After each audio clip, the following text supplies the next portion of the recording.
Hey everybody, Tim here for tonight's episode of The Mandalorian, Season 2, Episode 6, Chapter 14, The Tragedy.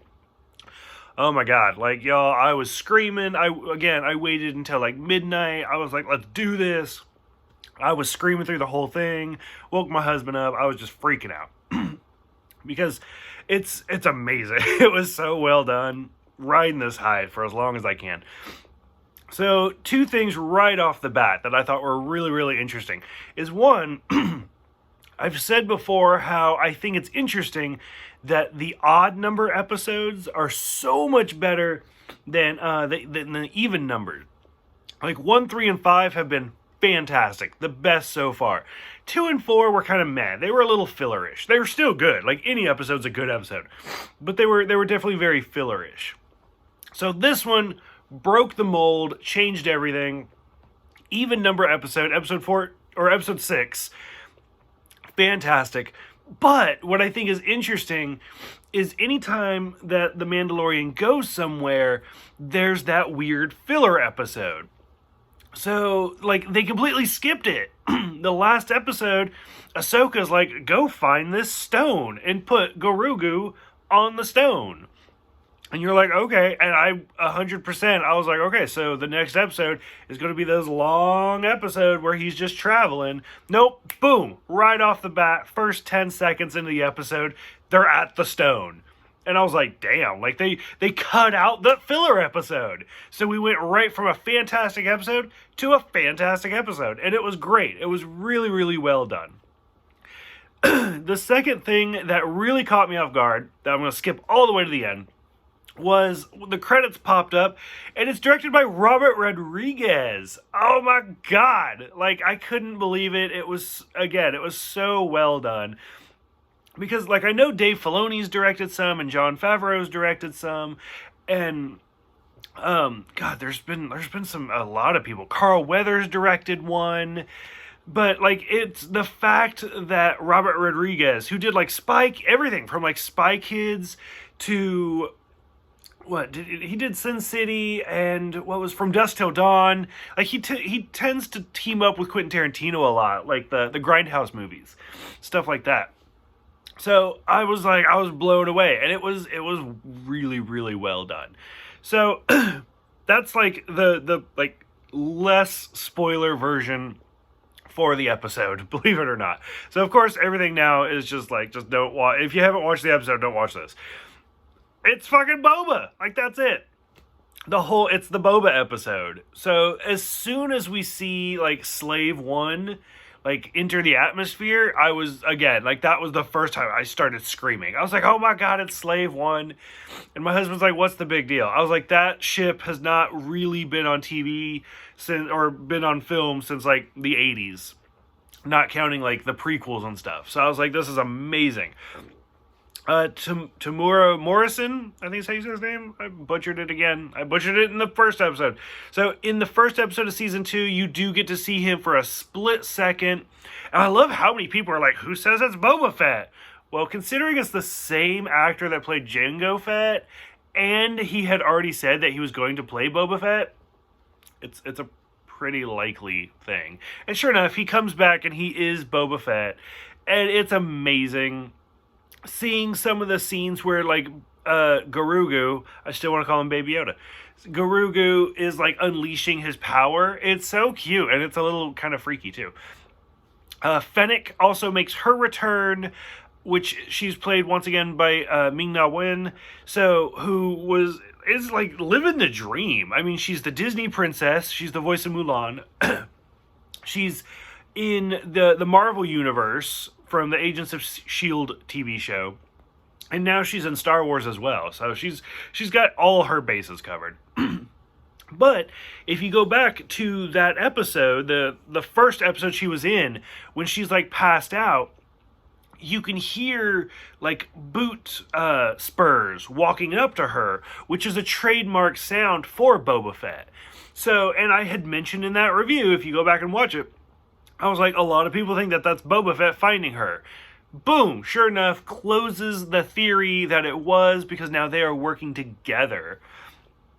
Watching Boba Fett, first of all, watching him destroy the stormtroopers with his little staff is amazing and brutal at the same time. Like, I mean, he is technically like, I mean, he's not human, he's Mandalorian, but he is technically like just a regular person. But like the strength he's throwing into this is breathtaking. See what I did there? Because like, yeah. Anyway, and then I kind of thought it was interesting because, I mean, the clones were based off of like his genetic code, whereas, and now here he is destroying stormtroopers, people who have taken over his clones, like, job, basically. And I was like, this is kind of really interesting. Watching him be like, you're not my dad, and you're not part of my family, and like, just destroying all of these people. So we get that, and then when he finally gets the armor back on, like, I swear to God, I could hear every fanboy scream at the exact same time. It was just really, really amazing. I mean, Boba Fett's first actual appearance in Star Wars, as far as I know, was Star Wars The Holiday Special in 78, I think it was. And it was the animated, it's a cartoon, and it's the animated special, and that was his first actual appearance in Star Wars. And then after that, in The Empire Strikes Back, that's where he really kind of blew up with the whole carbonite and stuff like that. But still, like, it was to go from being this animated filler cartoon episode to have such a running and such a legacy. And people have commented always that, like, in Return of the Jedi, he went down, like, and it didn't, like, do honor to his character. And people have always speculated that he got back out. And I know there's been novels and stuff like that, which Disney basically cut all that out. That's why I always say, canon is what you make it. Because even if you're like, this is canon, you can't argue with it. Somebody's going to turn around in a few years, like whether it be next year, whether it be 100 years, turn around and be like, nope, that's not canon anymore. This is the new canon. And so Disney's basically cut all the legend stuff out. And it's like, is he alive? Is he not alive? And thank God for people like Jon Favreau and Dave Filoni who are coming out and they're like, nope, fuck that. He is definitely canon. And now we know, like, they did it really smart. Like, they didn't exactly say how he got out, but we now know he did get out of the Sarlacc pit. And him just being a badass, where he's just blowing up ships and stuff, it was fantastic. It was really, really well done. So, Grogu being taken, I didn't like that. Like, granted, the whole thing with, like, him being taken was hard at first, like, to begin with, because everybody has this attachment, because Grogu's so cute. But at the same time, I was like, didn't we end the last season with him being kidnapped? Like, why are we doing the exact same thing?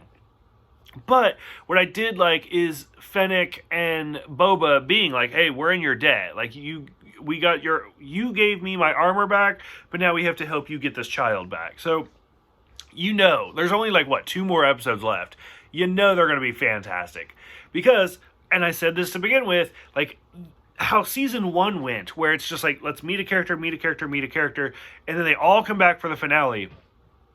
They're doing the same thing. So we got Boba Fett back, and probably one of my favorite parts for the last part of this episode is where he goes and talks to Cara Dune, and he's like, I need your help. And she's like, I can't do that. I'm sorry. It's beyond my control. Like, look, I got a little badge now.